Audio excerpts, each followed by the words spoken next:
body language, how to read the play, how to tell if someone's lying, how to actually use non-verbal language to sell. I'm going to tell you it's very, very important. And in fact, I'll say to you that the research is very clear. And that is that 55%, 55. Hello, Paul Biller, big shout out. Paul's having a holiday at the Palazzo Versace, or however you say it, on the Gold Coast. One of our great gym members and great agents in Double Bay. So I'm going to let you know that the research is very clear that 55% of communication happens via non-verbal. And hello, Manos. Hello, Manos. Good to see you, my friend, from the Great EView Group. 55% of our communication happens visually. And it happens not by voice. And I've got to say to you, it doesn't happen by the words. It happens by dress. It happens by body language, facial expressions, which we're going to cover it. And I'm going to, hope everyone understands the power of 1% dress better. Hey, Deb, yes, got a haircut. Hey, 1% better. You got to understand, you've got to dress 1% better at least than the people you serve, right? 1% better. So, gang, I'm also going to let you know that this rant tonight, hey, David, good to see you. I like to always give a big shout out to companies that I've aligned myself with. And they, of course, are Agent Box, Campaign Agent, Before You Bid, Secure Exchange, just a couple of them. Of course, Real Hub with their great product, Engage, which I believe is the best pre-list at the listing presentation, and Price Check Document, which works really good with prospecting. And, of course, News and REA, who I'm aligned with. But I just want to be very clear. It is my own company. I'm 100% owner of my own company. There are no one that are shareholders of my business, which means that I have total control over the content. So, guys and girls, I want to talk to you today about something that I posted earlier on about dating and selling. They're so similar, dating and selling, even though I haven't gone out on a date for a very long time. Dating and selling are so similar. I mean, just picture for a moment, right? Just picture for a moment. You're going out on a date, right? It's your first date, and you sit down and you sit down and you meet your date, and within the first 5 minutes, you decide that what you're going to say to your date is the following. Hey, great meeting you.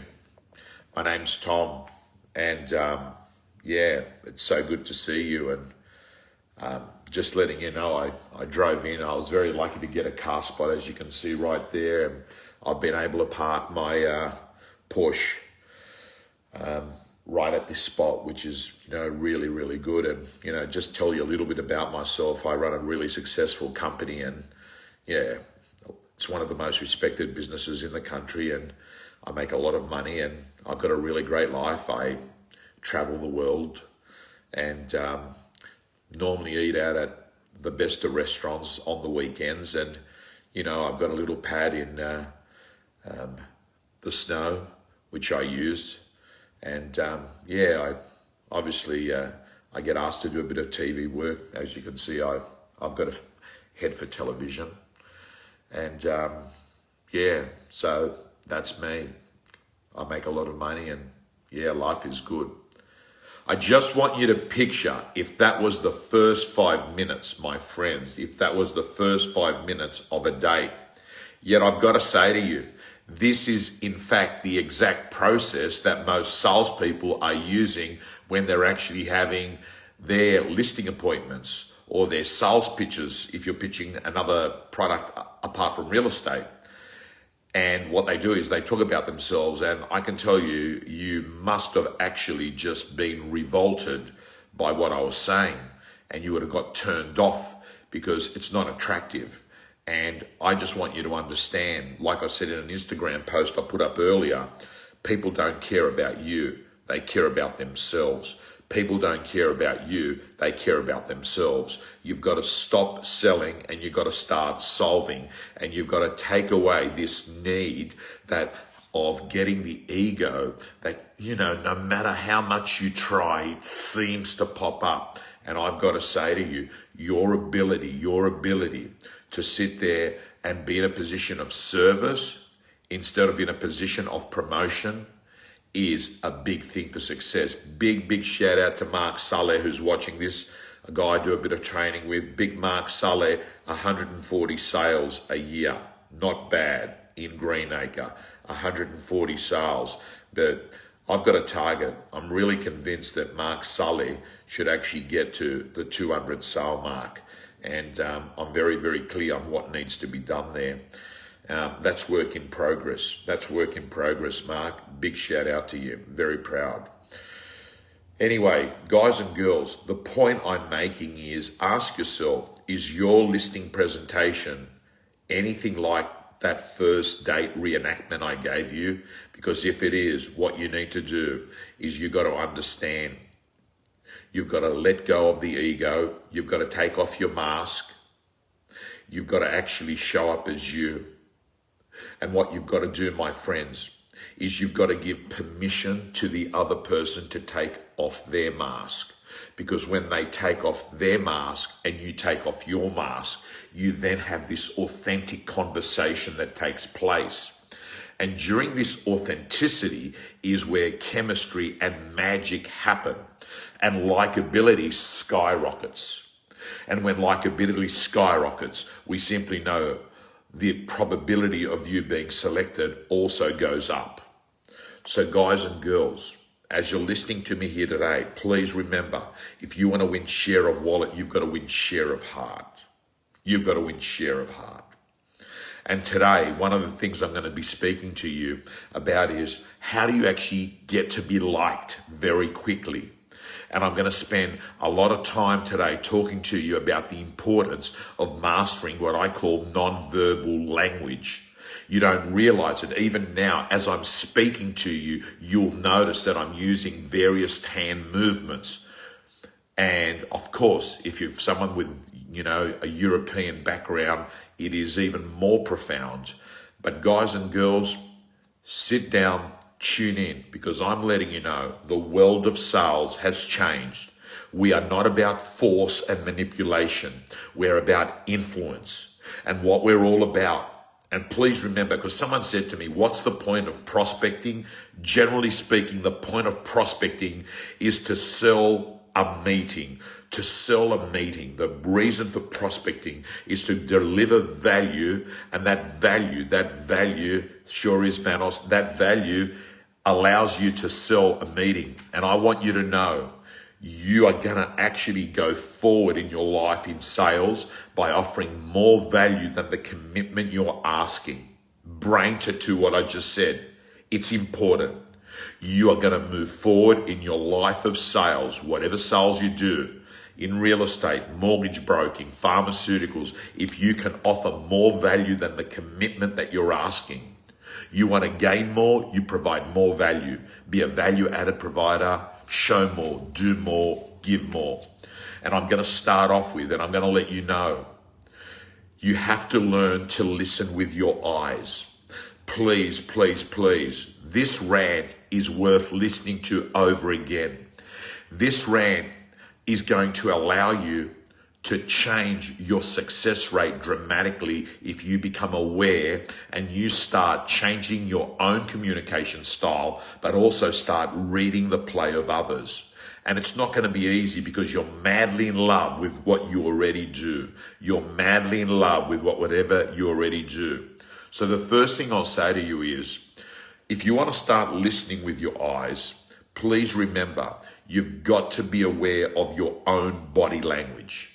See what I'm doing now? I'm aware of that. You've got to be aware of it. Number two, I want you to understand that there are certain people and you're going to have to learn how to crack them. For instance, the person that folds their hands like this. the know-it-all. You know, the know-it-all? And I see those sometimes at a sales presentation, if I'm pitching for business with a client or in my own business, or when I'm speaking at a conference, at a training session where there's just someone sitting there saying, try and impress me. Guys and girls, let's get the show on the road. And I'm going to start going through some of the things that you need to do to master influence using nonverbal language. And why is it important? Let me tell you why. Because 55% of communication is happening visually. It's how you dress. It's your facial expressions. It's your tone, your modality. Do you understand, my friends? It's the visual. Sorry, I moved on a little bit there. Sorry. Let me take that back. Visual is body language, facial expressions, hand movements, dress. So what does that basically mean? Hey, Pete, what does that basically mean? It basically means from a dress perspective, what you should do is be dressing the 1 degree better. You must aim to dress at a higher level than the clients you serve. I think when you're extremely too well dressed and the gap's too big, there might be a little bit of a disconnect. But you should always err on being the better. The second thing, 55% is based on what people see. And we're going to come to it in a moment. You're going to have to learn to use these cues, not only for you, but in also reading others. Number 2, 38% of communication is by voice. That is what people like, the tone, right? The tone, the speed of the talk, the language that's used. Are you using sort of language that is in sync with the person that you're dealing with? For instance, whenever I meet someone that's trying to sell me products or services, because they know I'm in real estate, they're using the lingo that I understand. They'll use words like listings and list to sell ratio and vendor paid advertising. Are you using the lingo that is actually in line with that person? And are you matching their speed? A lot of people call that NLP, neuro-linguistic programming. I just think to myself that what you've got to do is, if you're talking to someone who's quiet and who's speaking at a slower speed, that what you do is you mirror that person. That is how to get people to like you. How you get people to like you is to do validation of them. And how do you do that? Mirror that person. So 55% is what people see, it's visual, 38% is voice, and then we have 7% is what I call the words. 7% is the words, yet we become so obsessed with the words when we know, and this is not me making it up on some video stream, this is the research. Go Google it at the end of this rant. So step number 1 to help you move into someone that can influence, being aware of body language is simply just the awareness of it is going to actually make you think about it, not only in reading the other person, but also in how you behave, how you hold yourself. For instance, your posture. Posture, upright equals confidence. Upright equals confidence. The next thing is slouching down equals shy or lying or not confident. And either of those 3 is not what they want to do when they hire you. So think about it. Upright equals confident. Slouching equals looking down, shy, lying. What am I hiding? That's what they're saying. This person's looking down because they're hiding. So I want you to understand, please read the body language. Let's move on. And I want to share with you now the dress part. Number 1, let me tell you, loose fitting or bad fitting shirts, not a good look. Not a good business look, right? And I'm talking about the shirts that look like parachutes, right? What you want to do is get yourself a shirt that is fitting. You don't have to look like you're ripped, but what I'm saying is you don't want to have these shirts that look like these big parachutes. Second thing, shoes. Let me just say to you, as far as I'm concerned, try this experiment tomorrow. Tomorrow, when you're at work, when you're out there at appointments, have a look at people's shoes. They tell you a lot about a person. If they've got shoes that are clean and polished, they say a lot about that person. You'll judge that person. So what I'll say to you is, make sure, listen, you don't have to be wearing $800 shoes, but what you want to do is have clean shoes that are polished. It basically says that you are a person that is disciplined, that you take care of the details, and it basically says that it matters to you. Let's move on to other things. Handshakes. Let's talk about handshakes. Handshakes are interesting, and you might not know this, but handshakes, my friends, the original handshakes were this, believe it or not. People would shake hands like that. Now you ask me, why would people shake hands like that? It was very simple, because when they would shake hands, they were shaking hands to see whether someone had a weapon under their sleeves. And my friends, that was the way that you would test it. Were you safe? So I'm going to go through a couple of the things that I want you to understand with handshaking. Most importantly, when you shake hands, you look the person in their eyes. Critical. You look the person in their eyes. That creates a special contact, and it creates connection when you look in the eye and you shake hand at the same time. Now, I'm going to run through the various handshakes that exist. And firstly, I'm going to tell you with what COVID-19 has brought upon, which was we got rid of shaking hands, and it was either the elbow or, which I still do to this day, I actually just do the fist. Now, I've noticed in the last 4 weeks, people are putting out their hands and shaking hands as if it was prior to COVID. I'm not going to sit here and actually say to you, hey, yes, let's go back to it. I'll be honest with you, with what I'm doing at the moment, I'm still using my fist, but that's not what the purpose of this rant is, because I know sooner or later, we are going to actually go back to shaking hands all the time. I was doing it out of habit because my reason was, at the time of COVID, I was immune suppressed and I didn't want to get COVID-19. And we clearly knew that that was one of the things that you could do to reduce the chances of getting the virus. Not as big a worry for me at this time.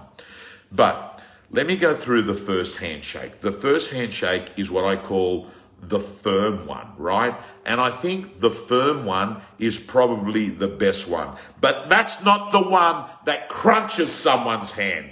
You know what I'm talking about? When you shake hands with someone and they just give you this crunch and they stare at you, right? And you think, what the hell's going on here, right? I'm not talking about the cruncher. I'm talking about a nice, solid, firm handshake.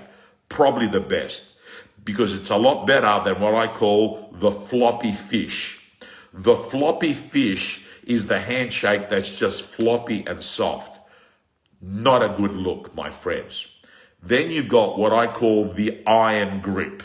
The iron grip is the one where someone's holding it, they hold your hand, and they won't bloody let go, right? They just sit there and they won't let go. Forget about that one. If you're currently doing that, forget about it. As Sean says, forget about the dead fish, forget about the cruncher, and forget about the iron grip. Then you've got what I call, and you see it sometimes, it's happened to me a few times, it's called the dominator. The dominator is the handshake where the person turns around and what they do is you shake hands and then they put their hand on top of your hand, because what that's doing is symbolizing, hey, I am more dominant, I'm on top of you. Not a great idea. And in fact, If anyone ever does that to me, I automatically put my second hand on top of theirs to actually indicate to them, hey, listen, don't worry about this stupid game in your head that you've got, right? Then you've got what I call the caring handshake. And the caring handshake uses two hands. So you shake hands with someone, and then what actually happens is with your second hand, you just go on top softly and let go. That shows care. And I like that handshake. And then number 6 is what you've got, which I call the handshake shoulder elbow, where you shake hands with someone and also might touch their elbow or their shoulder as another gesture of I care about you. I care about you, right? So guys and girls, be mindful of handshakes. They are part of communication. And please, if you're the sort of person at the moment that's using the bloody cruncher, man, just ease off. I want to move on. To other gestures, and that is hand gestures. Hand gestures, my friend, are a very, very, very important way to get messages across. I'm doing it now, and I didn't even realize just then. So guys and girls, let me show you examples of hand gestures. Okay, so focus in. The first one is this gesture. And this is the gesture that says, help me, right? Help me. Let me put this down a little bit further. That way you can see my hands. Help me, right? Help me. This, my friends, is saying to people, I'm open, help me understand, right? An example is, Mr. and Mrs. Vendor, can you help me understand? Have you ever sold a property before? Right? What that does is you're opening up and you're saying, I don't know the answer. You tell me. Now, you've got to be careful because some people, and I've seen this at ARIC, and I really should actually get our ARIC speakers together and run them through a session of delivering very, very well. Because if you can deliver well, we clearly know that what you actually say is not going to be as important. This is a really interesting topic because what we clearly know is that the delivery of the presentation is more important than the content. I'm not saying content's not important. It's the delivery. Now, I've got to say to you, in nearly any conference I speak, that's a big conference, I will always be scored 1 or 2 in any conference. And the reason why is I've got decent content, but someone that actually does 200 presentations a year actually has a lot of experience that is subconsciously. Lisa's listening, and you are gonna do a great presentation because I know your content's good and you are a pretty good presenter anyway. But like anyone, you're constantly looking at never-ending improvement. So I've seen this at a conference where someone is speaking and they get up and they say, today I'm going to show you the system of made me 100 sales. But it's contradictory because on the one hand, they're saying I'm an expert and an authority, but on the other hand, they've got their palms up and they're basically saying, help me, help me. So what you should do in that instance is, hey everyone, today I'm going to let you know, I'm going to help you cut through and make 100 sales a year. Did you see the difference between help me there? That's the subliminal one. Whereas when you go cut through like a knife, again, the hand, I'm going to help you cut through and make 100 sales a year. So guys and girls, understanding body language is super, super critical. I hope you're tuned in and I want to show you the second one. The second one is cutting through is there. Another example is this. Ladies and gentlemen, I'm going to help you get your sales up from 30 to 40 to 50 and we're going to grow up. Now, do you notice my finger goes up in a linear way, indicating we're going up? This is all part of the communication, getting the message across. Do you understand what I'm saying to you? It's not just what you say that matters.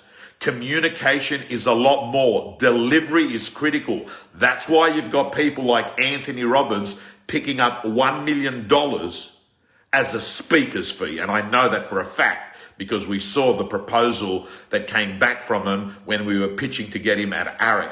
So guys and girls, I've got to say to you, please learn to become world-class at delivery. Let me move on to the next thing. Generally speaking, pointing is something that we don't like. Pointing is a negative body language move. It's not a great power play. However, you can get away with it if you've got a dominant personality because it's in line with your personality. I get away with it. But Bill Clinton used to actually do this. He never finger pointed. Look at him. He used to actually get his finger, bend it back, and he'd say, we are going to do it, right? We are going to win. We're going to get this country back. Guys and girls, hey Bernard, how you going? That's the Clinton point, that one there. Check it out. The next one, and I often do this is when I'm sitting there before an auction speaking to a vendor. What I'll do is this. I'll say, I'm letting you know what I'm going to do, Mr. and Mrs. Vendor, today is I'm going to be treating this as if it's my own home. And my hand goes on my heart. My hand goes on my heart because what that says is this is coming from my heart. My friends, learn to use the hand-heart gesture to emphasize care, compassion, I'm in your corner. That is when you point to your heart, okay?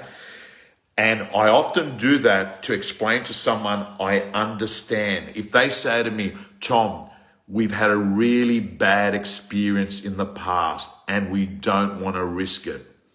I understand where you're coming from. Hand goes to your heart. The next one is this. I'm going to share with you. You'll often see me when I'm on a stage with a lot of people, I'll often have my hands or one hand in my pocket. That there is sending a message. This guy is comfortable. If you think about it, when you put hands in your pocket, right, that is a comfortable, sorry, I can't have the camera show this because it's only showing the top part of my body, but it's showing that you're actually comfortable. You're actually comfortable. And that puts another person to feel comfortable because if you're stressed, it actually puts alarm bells on another person. So guys and girls, let me keep moving on to a couple of other things. Process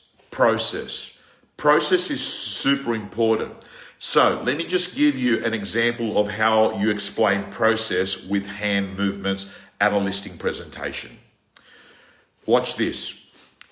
I'm sitting at a listing presentation and I'll say, Mr. and Mrs. Vendor, I want to let you know it's the process and not the promise of a price that's going to get you top dollar. So here it is. Oops, take that down a bit. What's going to happen is here. So guys and girls, watch what I'm going to do here. I'm going to use my hands in a linear way, moving forward, and that is describing a process. So what I'm going to do is firstly, we're going to launch your property. The next thing that's going to happen is we're going to send it out by SMS to our VIP buyers as pre-portal opportunities. The next thing that we're going to do is have editorials submitted to all the media outlets. The next thing we're going to do is our marketing administrator is going to actually get all the marketing signed off, and you're going to look at it and you're going to be happy with it. We're then going to have our first open home. We're then going to have our second open home, and after each open home, we're going to have vendor meetings followed by a written report. And then we're going to come to week 4 and we're going to have the auction.